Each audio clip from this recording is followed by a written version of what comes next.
We're on a mission from God. Wendy? So I got that going for me. Darling? Looks like I picked the wrong week to quit sniffing glue. Light of my life. We enjoy your films. I am a human being. I thought they smelled bad on the outside.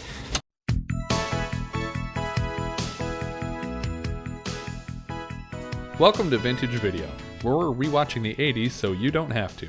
We'll be reviewing every major film release of the 1980s in real time. I'm Patrick O'Reilly. I'm Jesse Bayless. And I'm Richard Wells. And today marks the 40th anniversary of the release of Stunt Rock on May 9th, 1980. It was written by Paul-Michel Mielche Jr. and Brian Trenchard-Smith, directed by Brian Trenchard-Smith, and released by Film Ventures International. Film Ventures International, or FVI, did a lot of B-movie stuff, like Beyond the Door, which was an Exorcist ripoff. Because it starts with a B. Right. Grizzly, which is a kind of bear that starts with a B. Stop. Which is a Jaws ripoff. No. And they produced The Visitor, which is that one with the poster that's an eyeball with a big garrote wire. Yeah. That was the last American International distributed film that we'll be reviewing for the year. That'll come out in November for us. But then later they actually did a couple of genuine classics like Pieces and House on Sorority Row. Eli Roth is obviously a fan of this film and of the band Sorcery, and he used their music in his recent Death Wish remake, which I still haven't seen, but apparently there's a Sorcery song in there. I would make the same sound for any Sorcery song as I would that you just did for Eli Roth's remake of Death Wish. And the first time I saw this film was at a festival that Eli Roth was hosting called The Greats of Roth at the New Beverly Theater here in beautiful, sunny Southern California. And it was a double feature with The Apple, and Brian Trenchard-Smith was there to introduce the film. So I have some information from him later on in this making of. In December of 1977, director Brian Trenchard-Smith was taking a shower and conceived of a film that would be half rock and half stunt, apparently leaving almost no room for story. He wrote a 6-page outline with the intention of pushing stuntman Grant Page to superstardom. A financier jumped on board with the requirement that the film be finished within 6 months. Another condition of the financing was the inclusion of Dutch actress Monique van de Ven, and after a quick rewrite, the film was ready to shoot. Quick rewrite? Yes. To add an extra character to the story. To actually have 20 minutes of new footage versus all the old footage. This movie is the equivalent of like a TV clip show. It's actually more like a rock concert film, but it's like a rockumentary where there's hardly any of it is like a fictional story. All the interviews that are taking place between people are people telling real stories from their actual life.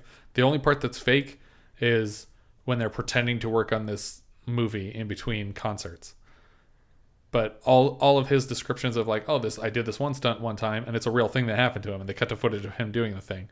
So it's almost a documentary with a little bit of like scripted interstitials. It's the closest thing to a documentary we'll be covering on this show, because that's not really what we're doing here. It's also the closest thing that we're going to cover to a concert film. A concert movie, yeah. Well, so we're getting them all out of the way. Yes, right here, tonight. Yeah, if they hadn't been on a tour during this film's short production window, the plot would have revolved around Grant Page and Foreigner instead of Sorcery. How insane would that have been? That would have been a much better movie. A bunch more money would have come into it, I'm sure. It eventually, what happened was they had to get a band. And at first they were promising that they could get all these big bands and that it was going to be great. And then it came down to a point where the financier was like, you need to have a band attached to this thing by Monday or we're pulling all the funding.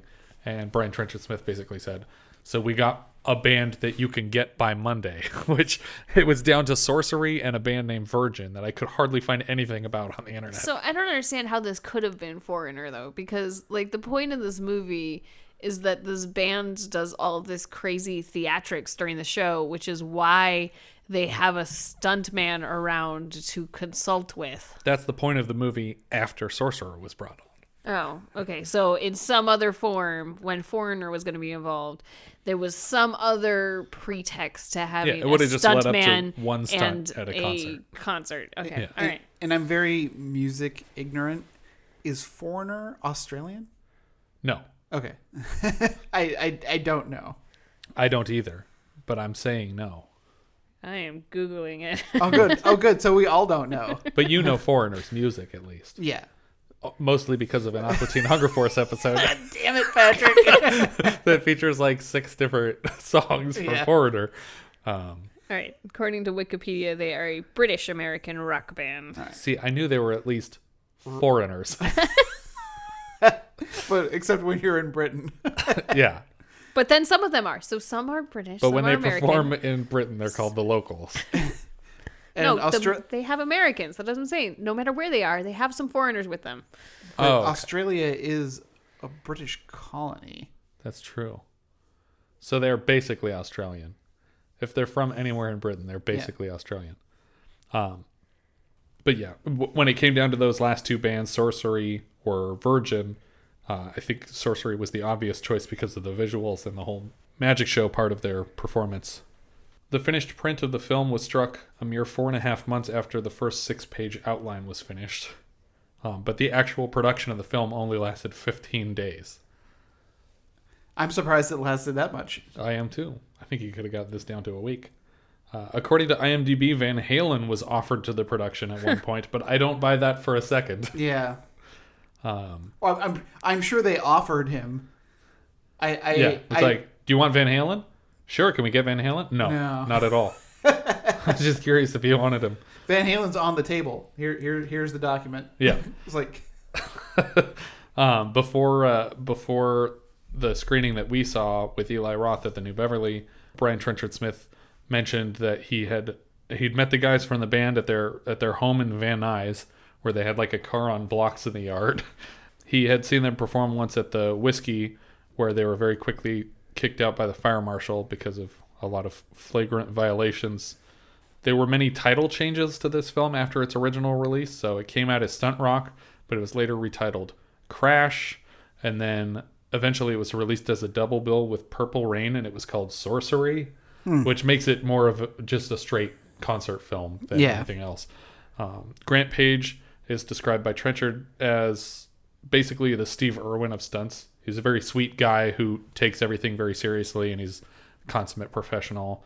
And he actually lost an eye after this film to cancer, not as a result of any of his stunts. And the film makes regular use of split screens, which is kind of annoying.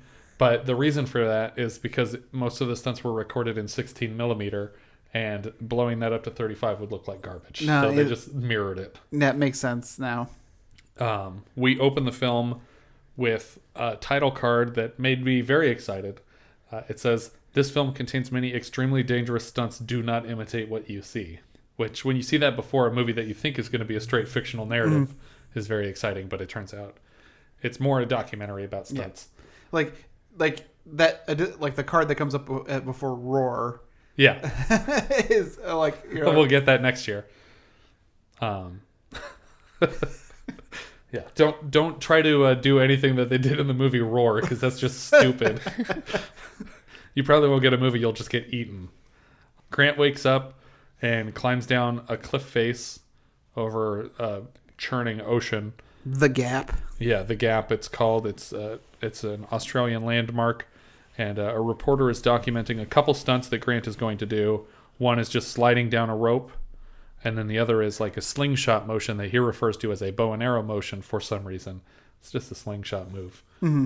But yeah, he slides down the rope and he does the slingshot move, and nothing goes wrong. So that happens. We got a quick montage of various stunts that Grant has pulled off in the past over the music of the band Sorcery, specifically the song Stunt Rocker, which will occur again at the end of the film.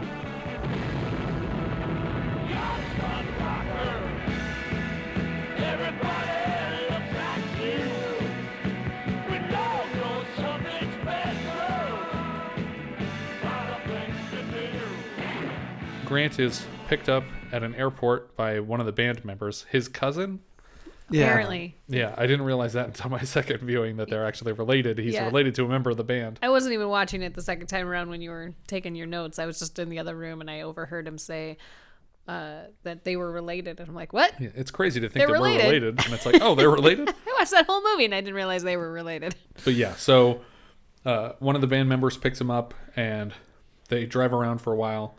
We see Sorcery in studio. Yeah, like the moment he says, "Can we stop by the studio?" It's like, "Oh God, please don't be another music video." Yeah, and it kind of is. Yeah, we're intercutting back and forth. We have the two guys, a night on the town, walking around the Hollywood area past theaters, showing Close Encounters and Deep Throat, and they go into an arcade for a while. Which is a weird double feature. Yeah. Close Encounters of the erotic kind. We meet a writer, Lois, who is watching a news story about a stunt where Grant was injured. A stunt went wrong. And she decides that her next article is going to be about him being a stunt person because he sounds interesting. And is that lazy, naming a reporter Lois? I mean, she's the only person in the movie whose name they had to write. Yeah, because everyone else is acting under their real name. Yeah, and it's like Lois is the best you could come up with a reporter. Well, at least she doesn't have another reporter that's following her around wearing glasses the whole time. Yeah. But she goes to visit Grant at the hospital, and when she gets there, he's climbing down the outside of it. He jumps down and gets into her car like he was expecting her to be there, I guess. Did he invite her to the hospital? I don't know. It just seems like he was kidnapping her. Yeah, it seemed like he was being overly familiar, but he just jumps in the car with her and starts driving at full speed to the set of Undercover Girl, which is the show that he left Australia to come work on here in Los Angeles. It's her car. It is her car. It's such a weird thing. This man in a nightie, an open back hospital nightgown that just climbed out of a building, jumps in the driver's seat of your car and speeds off with you. Well, he can get there faster than she can. He's a professional stunt driver. I wouldn't let some random person drive my car. No, probably not. I mean, and we are only assuming that he's a professional stunt driver. Just because he's good at falls and stunts doesn't mean he's a great driver. Yeah. I mean, also, no matter how good you are at stunts, you're not at your best the day after you got out of the hospital for being injured in a stunt. There's also a setup for a subplot that is never paid off, where she's yelling at her boss on the phone about changing her words for her stories. Yeah. And she gets really upset with it and hangs up on him. Yeah. And I think, oh, okay, so this is going to be the story that turns all this around. And we never find out. We never find out anything about this. But they get all the way to their set. I feel like Undercover Girl should be all one word because the joke is that they're combining the word undercover with the word cover girl, right? But it's not. Undercover is one word, girl is another word. They are at the Warner Brothers lot, and Grant will be jumping off of the Animaniacs' home, the water tower. Outside of one of the star's trailers, or the star of the show's trailer, the Undercover Girl, she is asking for a gun that Phil Hartman is wrestling out of her hands. Yeah, I was like, yeah! I was so excited to see him. This is his first feature film, apparently. But this is literally his only shot in the whole movie. You're really not supposed to be doing it. He tells her that her agent insisted that she couldn't handle any of the weapons, and she's pissed off about it because her agent is being overprotective. The fall goes fine, but the director's not happy with the amount of blood. So they set it up to go again, and this time the actress gets the gun because she fights with them about it, and she fires 20 shots at him as he's falling off of the water tower. So they have about 20 squibs go off on his chest. He's just covered in blood at the bottom. It's pretty brutal for a television show. Yeah, and they're all talking about how are we going to get this past the censors? And it's well, you have two takes, I guess. You have the bloody one and the dry one. But Monique is the lead actress here, and not the current Monique, right? Yes, Monique is the woman in this film that's playing this actress, and her agent tells Lois about this crazy stunt guy Grant, specifically a stunt he did for a movie called Mad Dog Morgan, which is a real movie and a real stunt that actually went wrong, where he was very badly burned, but he showed up on set 3 days later ready to work again. Monique asks Grant to teach her some of his stunts, but that's not in his paycheck. That wasn't in the deal memo, so he's hesitant to actually talk her through any of it, but he decides he's going to give her and the reporter a ride in the car and kind of talk about some of the stunts he's done in the past. So we get this quick montage of driving stunts that Grant Page has done in his with another work. Musical overlay. Right. And all this is pre-existing footage from before this film came out. Most of the stunts we see in this movie, if not all of the stunts we see in this movie, are from things that happened before they even thought about doing this movie. With the exception of maybe jumping off the water tower and jumping through the windshield of the car on fire. Everything else and is later when Monique participates in one of right, the she does stunts. a stunt. That is true. He takes the girls to a sorcery show. Of course. So for some reason they enjoy it. Sorcery records at Western Studios, and after the recording they're doing silly magic tricks in a studio near the craft table. They make a duck appear and kind of pointlessly. They go to a sorcery concert where they're doing lots of magic on stage during their show, lots of flames. There's a Merlin character and a devil character in the show. After the show, they're feeding a dog spaghetti from the craft table. Everybody knows that dogs love spaghetti. We learned that in Lady and the Tramp. That's right. They ask Lois to hang out all night, but she says, no, I have to go home and write an article about people who work themselves to death. Like you. It's like, I'm the one who wants to go party, and you're going home to work at 2 o'clock in the morning. Yeah. So who's the workaholic? But she basically insults Grant to his face multiple times here. She says he's going to work himself to death. He gives her a scrapbook that he's made of stunts that he's done in the past and the process that he works by and plans to eventually adapt into like a manual for stunt coordination. And she takes the whole thing to work on with her article. Back at her apartment, Lois is dictating basically the history of stunt work, starting with the invention of motion pictures, I guess, because she doesn't. She mentions like the circus very briefly, but she doesn't go into like vaudeville or anything. She just goes right into, here's stuff that we have footage of that we can show you. I was gonna say it was a section where they're like, we need more found footage. We don't have enough. What else can we put in there? I don't know. How about some silent movie footage? Yeah. So it's a lot of planes and trains and cars. Was there much like I don't recall specifically if there was much Harold Lloyd or Buster Keaton. There is a little Buster Keaton in there. Yeah. The true masters of their crafts. And we see people, balancing on jumping ropes on the tops of buildings, or leaning back in chairs, or standing on like the rebar of like a building that's being put together. Yeah. And then we get a quick montage of various Australian stuntmen. She's moving more specifically towards Grant and his work, because at the time the Australian film industry was exploding, and so she talks about other Australian stuntmen like Warren Campbell, Tom Slavin, who we see kicking a cinder block in half on top of a guy's head, but then when they go to pull it away, they only pull away the bottom half of the cinder block and the top just falls back on the guy's head. It looks like it actually hurt pretty bad. We see Peter Armstrong, Max and Dale Aspin, who are like a husband and wife auto stunt team. So we're just moving through all these other Australian stunt people. The next day on set, which looks like where the 118 meets the 405, but before it was finished being built, that interchange. Mm-hmm. And Grant is gearing up to fly through a windshield of a car on fire.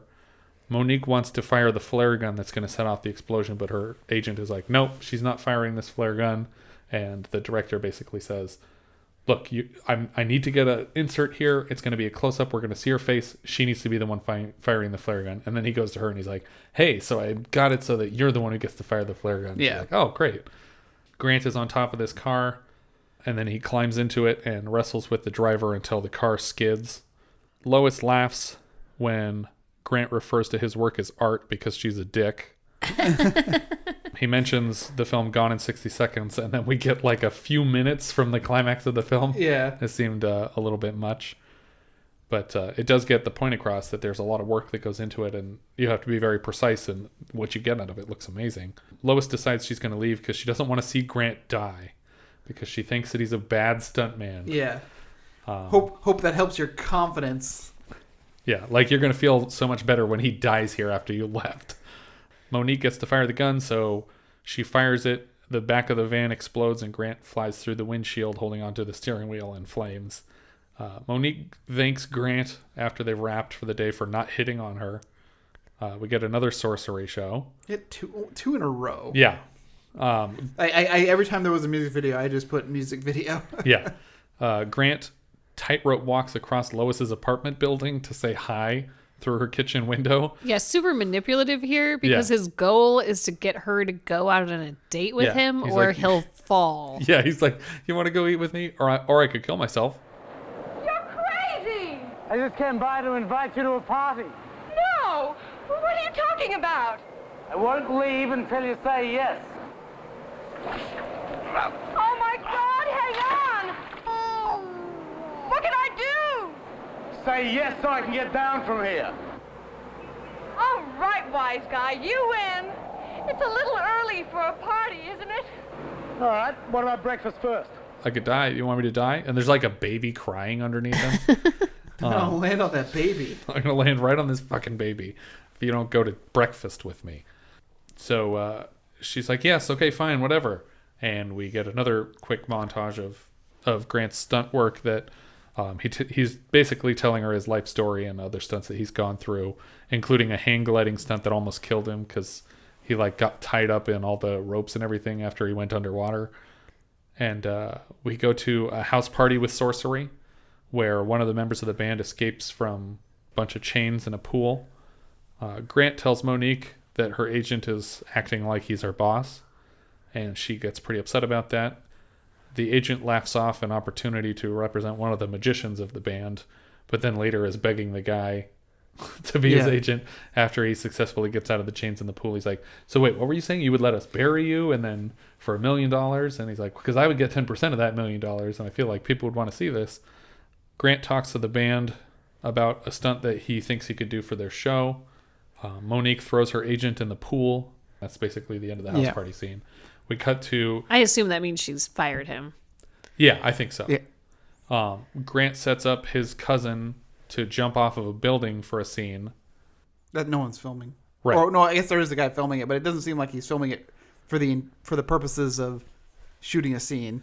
Yeah, like I don't think he is, because the guy, he's not dressed as the girl at all. Yeah. Like if the point is that he's supposed to be a stunt double for the undercover girl, he's not even wearing a wig that's her hair color. No, I think that he was telling him that because he was telling him he could jump off the rafters for one of their songs. I think he was demonstrating that here. So he was like, here, it's going to be like this. Let's do it off the side of the building. And then you can do it off the rafters. But then what he does on the side of the building is not at all what they do during the stunt show. No, but I think that that's what they were implying the stunt was going to be. And then they changed it because I think the cousin is the guy that dresses up like the devil. Yes. And so he would be the one to do the stunt during the show. And so I think this is an example of that. Okay. And we didn't talk about the band member who always wears a mask and has some kind of weird audio distortion. There, now we've said everything there is to say about that character. Yeah. But yeah, so at the last second before his cousin jumps off of this building, Monique asks if she can trade places with him, and they trade. She jumps off the building, everything goes fine. A moment of potential drama in this movie. No. Potential. I was like, it's like something's bad gonna happen to her? No. No. We switched for no reason. Oh, and there's another music video. Yeah.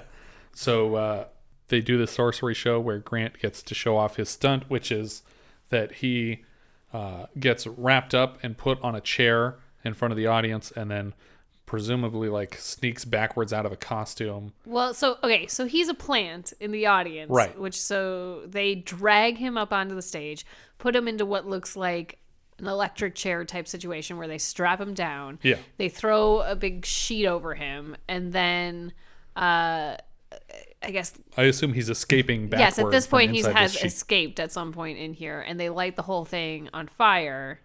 And after it's been lit on fire, he comes ziplining back in. Right? First, whatever body they replaced him with in the chair tips forward and falls onto the stage, and everyone thinks that the guy from the audience just died because it's on fire. Like they screwed up. Yeah. Even the girls, like, I don't know if they're supposed to be acting here or if they genuinely didn't know what was going to happen. Though I wouldn't tell them. I think it'd be more fun if they thought it was real. Because they actually look shocked, like, oh no. But not shocked enough if they actually thought it was him dead. Yeah. But then he swings down from behind the audience over everybody's head to the stage, and uproarious reaction. Everyone loves it. And he goes back to the audience with the girls, and they're both in love with her. He's definitely going to have sex with both of them tonight. And what this had to do with the sorcerer and the devil, I have no idea. And the article, and who knows? We don't know anything about the article, because Monique says, like, I hope you paint them in a good light because they're really artists. And it's like, oh, it's like, okay, this is gonna be a big deal. Yeah. Did you guys ever see the movie FX? No. Like the letter F, the letter X? Yeah. It's like a bunch of traps and stuff? Yeah, so like this Hollywood visual effects artist, practical makeup artist is and stuntman is There's tasked. two of them, right? Yeah. Well, I mean, there's two movies. There's not two. That's what I mean. He's tasked with like setting up this thing that's like a murder, but it's an excuse to pull off a real murder and frame him. and then he goes after them with like all his like Hollywood stunt tricks. That's what I thought this movie was gonna be. It's not. It's not I was that. really excited to see like a stuntman doing crazy stuff, and it's gonna have a plot. There's no plot. Yeah, honestly, that's my biggest gripe too, is that there's not enough plot. But there are a lot of cool stunts that look difficult to do. The problem is that these stunts weren't done specifically for this movie. Yeah. And that would be fine too if they didn't play it off like they were. If they didn't play it off like it was just to fill in backstory for the stuntman. But these are clearly stunts that existed on film before this movie. This is essentially a clip show to a show that I haven't been watching. Mm-hmm. So Actually, it might be a clip show to like 3 shows you haven't been watching. Right. All smushed together. Well, one show that I did watch, because I've seen the Halecki Gone in 60 Seconds. And you've seen Mad Max. I've seen Mad Max. There's no Mad Max footage. No, but he was the stuntman in Mad Max. Yes. Well, he was a stunt coordinator, right? No, he was a stunt man in Mad Max, yeah. But I think every stunt man in Australia was working on Mad Max That's true. at the time. But yeah, that's about it for the story of this one. Story. Yeah, if you want to say there's a story there. Director Brian Trenchard-Smith. Seems like a cool guy. He's got a lot of weird movies. The Dragon Flies. That's 3 words. The Dragon Flies. Tyrannosaurus Azteca. Arctic Blast. Those I think sound fun. that sounds like a flavor of Mountain Dew. He also has a couple like, what is it called? Death Cheaters or Death Chasers or something like that. A couple other movies with Grant Page that are about stunt people. I always think of, have you seen the documentary Double Dare? No. I think I've talked to you about it before, but it basically follows Mark Summers? No, it's not that Double Dare. Although he did quite a stunt at some point, right? Didn't he? Wasn't he like mutilated in a car accident? I know he was out of the business for a while. I don't know why. I think that was why. I think he was in a car. He was a passenger in a car, and he got messed up pretty bad. I think he's doing okay now. He's hosted shows since then. Yeah. But I know he got messed up pretty good. But the documentary Double Dare follows Jeannie Epper and Zoe Bell? Zoe Bell, yeah. Okay. Because Jeannie Epper was the stunt girl for the original Wonder Woman series, and Zoe was the stunt woman for Xena. And so they have very similar beginnings. And the documentary follows Jeannie Epper and the whole Epper family. They're all stunt people. One of them appeared on a MacGyver episode. And she works to this day. She was one of the 2 older ladies in the elevator in I Heart Huckabees when they're getting slammed against the wall because she's a stunt woman and she does that kind of stuff all the time. She's in Roadhouse. She has cool stuff in Roadhouse. But it's a great documentary that follows like her through like stunt legendary like work, and then Zoe Bell like just getting started. And the very end of the movie is about like, oh, I just got a call from Quentin Tarantino and he wants me to be Uma's double for Kill Bill. And like it was a cool way to end the film knowing that she ended up being like the main character of some of his movies moving down the line. Yeah. She appears in a lot of stuff. Like, yeah. Like, I mean, I see her as an actress in a lot of things. Yeah. I met her at the New Beverly for, I think, Edgar Wright's Film Festival. I think it was the night that they played Flash Gordon and Danger Diabolique. And I got a picture with her there. She's super, super nice. And then I met her again at when they did the Hateful Eight screening on the Sony lot. See, and that's like her character in Hateful Eight is is who I wish she always is. Yeah. Outside, behind the camera. Yeah, like, exactly. I hope that she's just always like this. I think she is mostly, but she's great. I love her. And but that's a cool movie. I recommend checking out Daredevil. Not Daredevil. It's called Double Dare. That's what it's called. Double Dare. Double Dare is a great movie. It's a good documentary. This one's like pretending to be a movie, but it's really kind of just a documentary about this guy. The writer here, I don't know why there's a credited screenwriter. You'll be shocked to hear that he didn't write anything else because he didn't write this, really. It's just kind of conversations. This was his only credit. Grant Page, obviously we said he worked on Mad Max doing stunts. He was the stunt coordinator on Death Ship earlier this year. He will also be back later this year for The Island. Actress Monique van de Ven is a Dutch actress who first appeared in Paul Verhoeven's Turkish Delight in 1973. She is the wife of Jan de Bont, who directed Speed, The Haunting, and Twister. And he was a DP for Cujo, Die Hard, Hunt for Red October, Basic Instinct. He is nominated for 4 Razzies, 1 for directing The Haunting, and 3 for writing, directing, and producing Speed 2. The actress playing Lois is Margaret Gerard. She is the wife of the director, and she is a Byzantine historian. She's not an actress. And the only other movies that she's in are other movies from Brian Trenchard-Smith. Jess, up or down on this one? Oh, it's a big down. Yeah, it's going to be a down from me. I'm going to say down also. I mean, I feel bad because this is a cult film. Yeah, and I don't want to take away from this man's achievements. Right. As a stuntman. It's very impressive. But a movie this is not. Yeah, I would say that's fair. Letterboxd, Jess, what do you think? Oof. I'm going to put it... Gosh, I think I'm actually going to put it below Caligula and above Gorp. Okay. For me, it's not that far down, but it's pretty far down. It's going to be below Baltimore Bullet, but above Nothing Personal. Okay.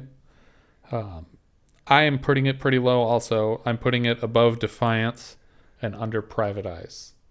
I think they spent about the same time writing the script for both, but I think Private Eyes actually comes together more cohesively than Stunt Rock does. I think that's about it for this one. If you guys have any thoughts you'd like to share with us, we are Vintage Video Pod on Twitter, Facebook, Instagram, and Letterboxd, where, as I've said before, you can find each of our full movie rankings for the year. We can also be found at vintagevideopodcast.com. Please consider rating us on iTunes to help people find the show, and if you take the time to leave us a review, we will thank you personally in an upcoming episode. If you're feeling especially generous, you can support the show through patreon.com/vintagevideopodcast. Thank you so much for listening, and I hope you'll join us next time when we'll be discussing Fame, which IMDb calls a chronicle of the lives of several teenagers who attend a New York high school for students gifted in the performing arts.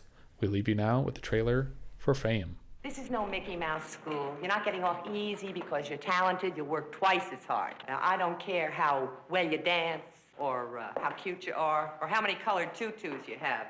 If you don't give your academic subjects equal time, you're out. For Coco, it's the stardom. For Ralph, it's a chance. For Leroy, it's survival. For Lisa, it's the dance. Bruno, this is our big chance, man. Don't you want success? They've got nothing in common but a dream. So you want to be an actor, huh? Yeah, sure I want to be an actor. Judy. A dream that one day, the whole world will know their name. Because I'm gonna be a dancer. A good dancer. You know who says so? Me. A dream of fame.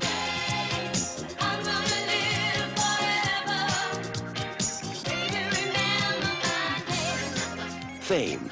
It's the dream of instant success. I'll have $20,000 a week. I'll have a hit TV series. I'll have my face on the cover of TV Guide. And the constant reminder of failure. I don't think you'll ever be good enough, Lisa. But I don't know what I'll do if I can't dance. When I'm down and feeling blue. It's dedication. Dance is not a way of getting through school. It's a way of life. And frustration. It's stage fright. Memories. And opening nights. Kids are into sex a lot earlier in the South Bronx.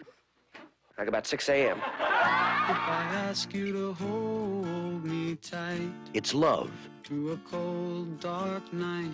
It's pain. All anyone ever promised you was 7 classes a day and a hot lunch. It's contagious. You want to know what's happened to me, man? Success, all right? Now, you either hang on or you hang up. It's outrageous.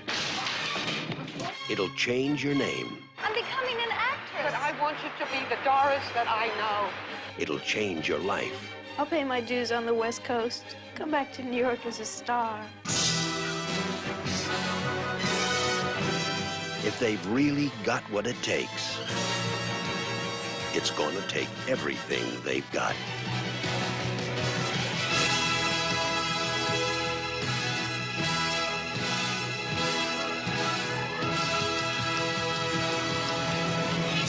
Metro-Goldwyn-Mayer presents an Alan Parker film, Fame.